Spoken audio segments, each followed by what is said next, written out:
Hello, Blue Jackets junior golfers. Welcome to our second episode of COVIDeo, free golf lessons.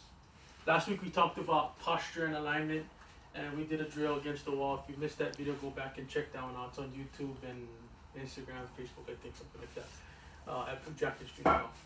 This week we're going to work on distance control and feeling the putter head as we putt. This is Keanu. He's one of our Blue Jackets junior golfers. He just started his high school career at Monolo High School. Played the first couple tournaments before the school sports got shut down. Shot 115, wasn't very good, but he needs to work on his short game. So these are a couple of things that we're working on that maybe can apply to your game at home. I got a putting mat right here. If you guys got a putting mat, great. If you don't, just put it on a carpet. Make yourself a little hole out of tape, 4 inches around. You can do the same drill. Okay? So Keanu, step into your putt, Keanu, with 2 hands. What we're going to try and do today is work on distance control, not having much room. Okay, so we're going to work on the bottom hand only. Take the top hand off.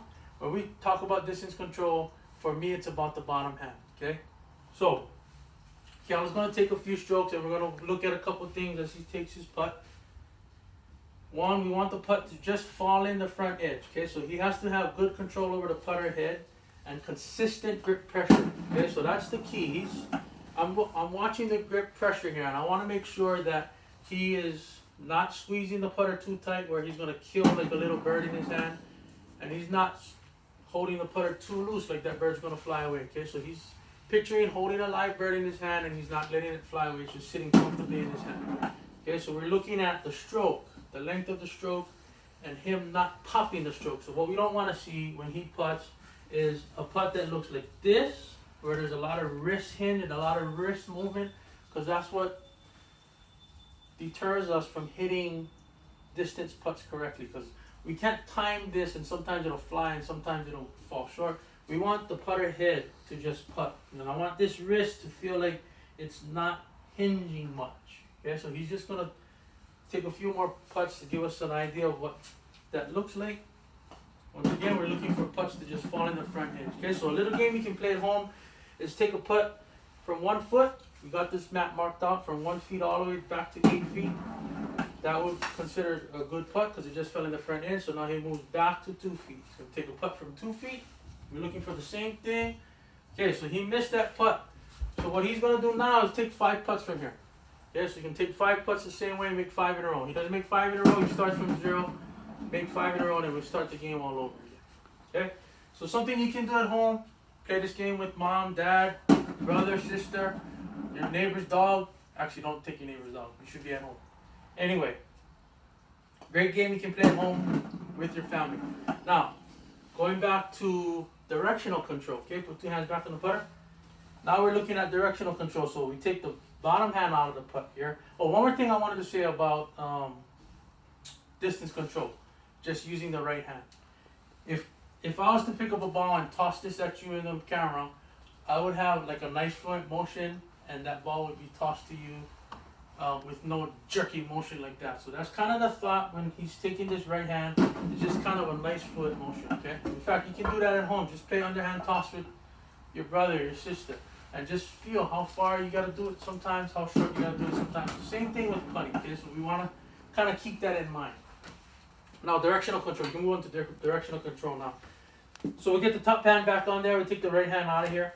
So the things that I'm looking for is once he sets his grip, I want him to feel like the back of his hand relates to the face of the putter. So as he puts this down, I want him to focus on the back of his hand. Now he knows the putter's face is square.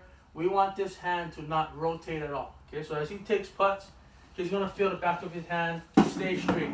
Now, play the exact same game. This time I'm not so worried about balls falling into the front of the cup. I'm just looking for balls that are hit straight.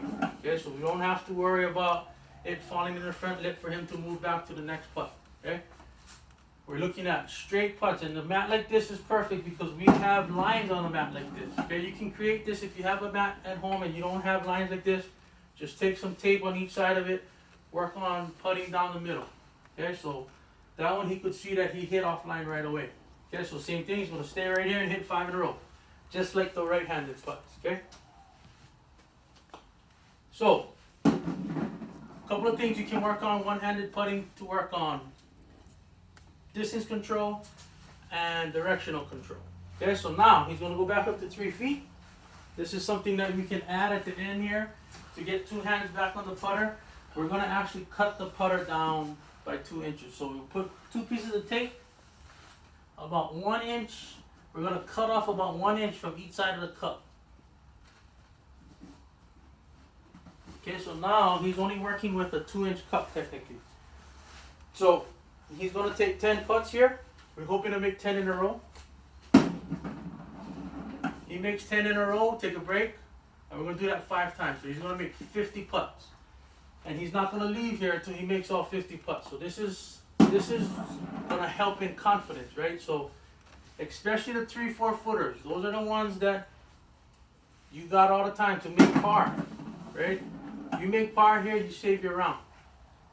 You make bogey here, you turn into bogey, double bogey the next one because you're upset that you missed a 3-footer. So this helps you gain confidence more than anything, just hitting putts to a 2-inch hole. Okay? So work on these 3 things at home, have some fun with it. Grab your brother, grab your sister, mom, dad, play a game with them. Work on your short game because that's what's going to help you. Once we get back on the golf course, you'll find a lot of confidence back on the putting green. You can do stuff like this. Alright? Thank you guys for tuning in for lesson number 2. Next week, we will work on lesson number 3.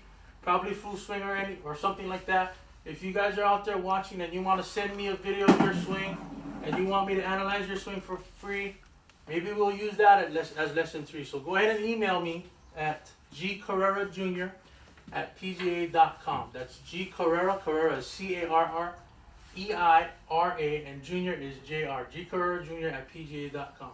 Send me your video. Maybe we use it for lesson 3. You get a free lesson while you're at it. You guys stay safe out there. Have some fun with golf. Aloha.